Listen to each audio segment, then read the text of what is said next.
What's poppin', homies? It's your favorite homegirl, Gossip Girl, and today we are going to talk about Hannah Payne. Now, I am so glad that she was found guilty, so I'm not going to hold you guys up. We're just going to go ahead and get right on into it. A vigilante woman sobbed in court as she was found guilty of murder after chasing down an elderly man and shooting him dead when he left the scene of a car crash.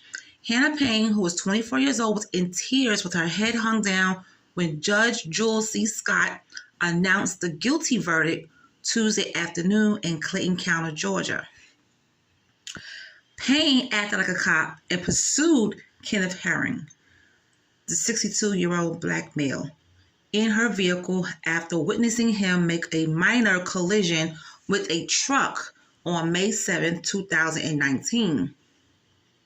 She cut him off and then leaped out of the car, punching Herring through his window before taking out the gun and killing him on the busy highway near the intersection of Riverdale Road and Forest Parkway on the outskirts of Atlanta.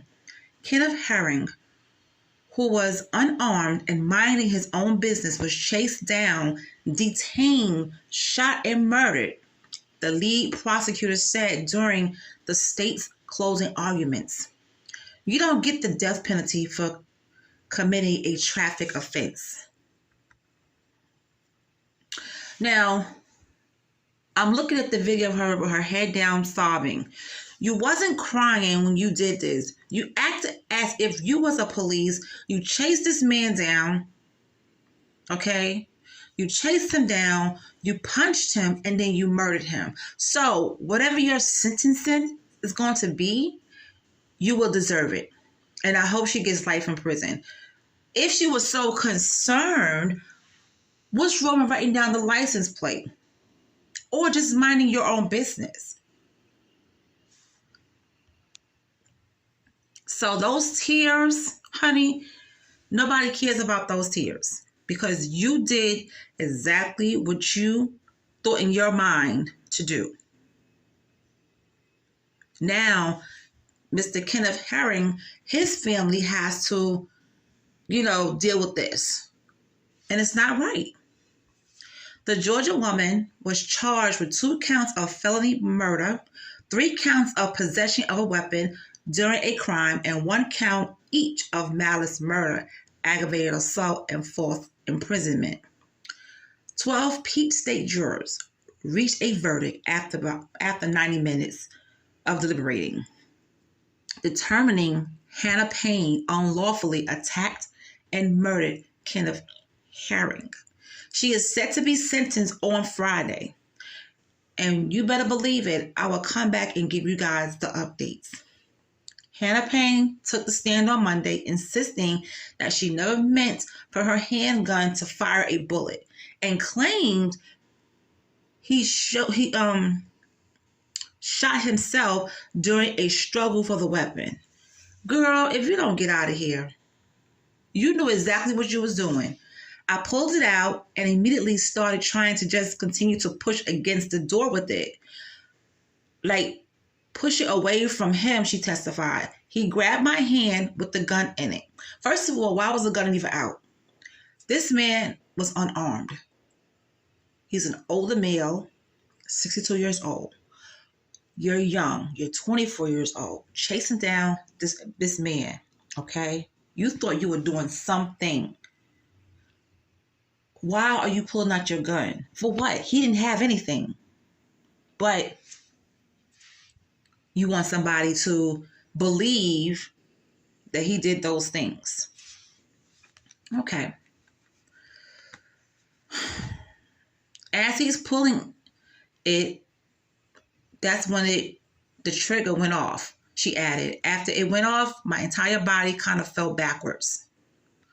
But the state had used witness testimony and recordings to prove otherwise during the trial, stating that Hannah Payne rather intentionally cut Herring off with her car, then jumped out and very aggressively ran up to the man before yelling profanities at him. She then allegedly began punching the startled man through his window, before withdrawing her weapon and threatening to shoot him twice, when she immediately shot him.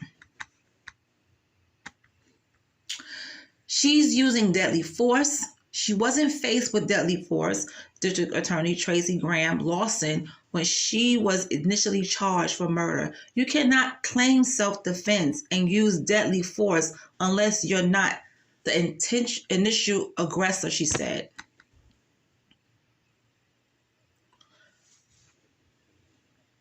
Hannah Payne, 21, at the time of her crime, reportedly acted like a cop and tried to stop Herring from leaving the scene of a crash. Payne decided to follow his pickup truck after she saw it. It hit a tractor trailer near Clark Howell Highway on May 7th, despite a 911 dispatcher instructing her to stay at the scene. The 911 dispatcher told her to stay at the scene, which she did not. She chased him down.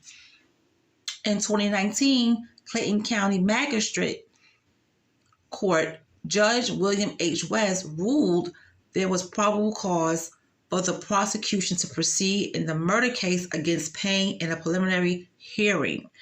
Herring left the scene of the accident that day, appearing to be in the middle of a medical emergency described by a witness as probably like diabetic shock. Clayton County Police Detective Keon Hayward testified. He was disoriented. He was asking what happened, who hit me, what's going on.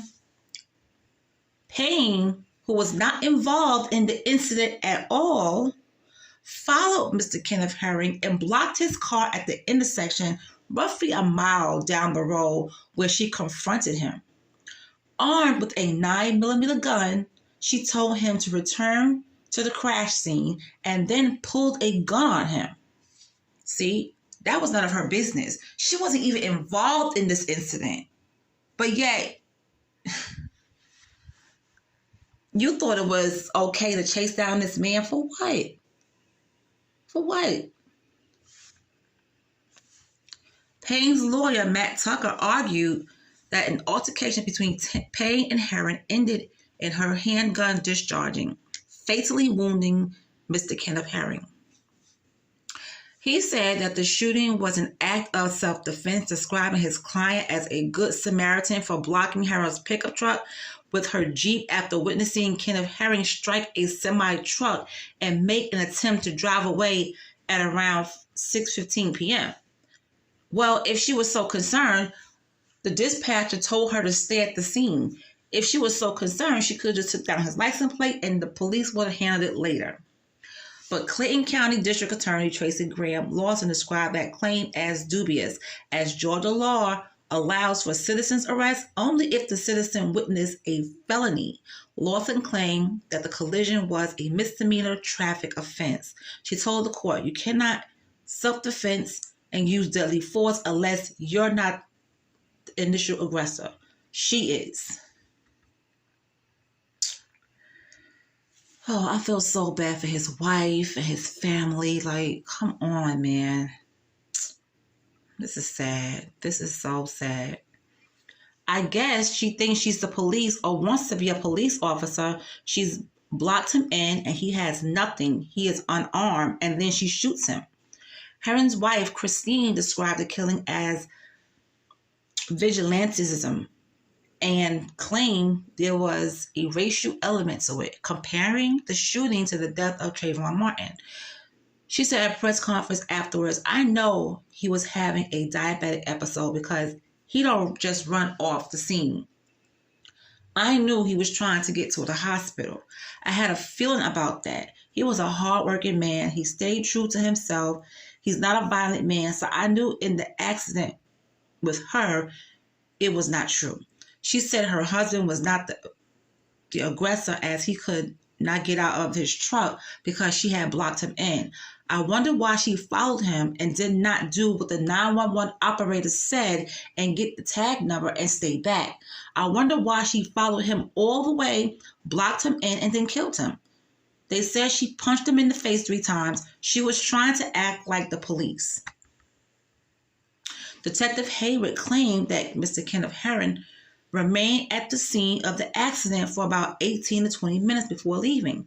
Witness claimed that Payne approached Herring's car, repeatedly striking him through the driver's side window as he sat behind the wheel before the gun was fired. Hayward also described how Payne called 911 as she followed Kenneth Herring and stayed on the line during the episode.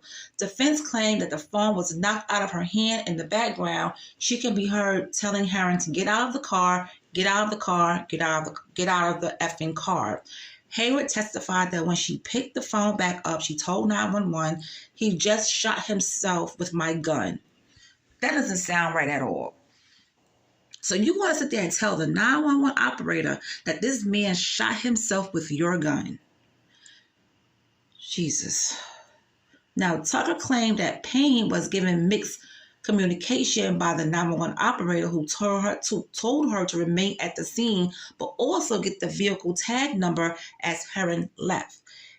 He said throughout this whole event, Miss Payne was compliant. She stayed at the scene. She got on 911. She did everything she felt she needed to make sure that this hit and run was handled properly and that her actions were handled properly. Jesus, have mercy. I feel so bad for Mr. Herring's family because they have to go through this. She did everything wrong. Okay, you witnessed a crash, right? You witnessed an accident. The man was there for 18 to 20 minutes. She had all the time to take a picture of his tag, just in case he left, which he did, okay? She could have took a picture. They told her to stay at the scene. So why are you following this man? Why are you acting as if you're the police? I have a problem with this. I really do. I have an issue with this. You know, rest in peace to Mr. Herring, you know, because you just never know when you're out doing what you have to do. You never know when you're going to come across somebody that's crazy or act as if they have power to do whatever they want to do. You just never know. But this should not have happened at all. And I feel so bad for his family, his wife, especially because she just sounds so distraught when I was watching the video. But Hannah, you wasn't crying when you know, did what you did. You were sure of yourself, right? So be sure of yourself now. Take this like a woman. Period. All right, you guys. That's all I have for tonight. I will talk to you guys later.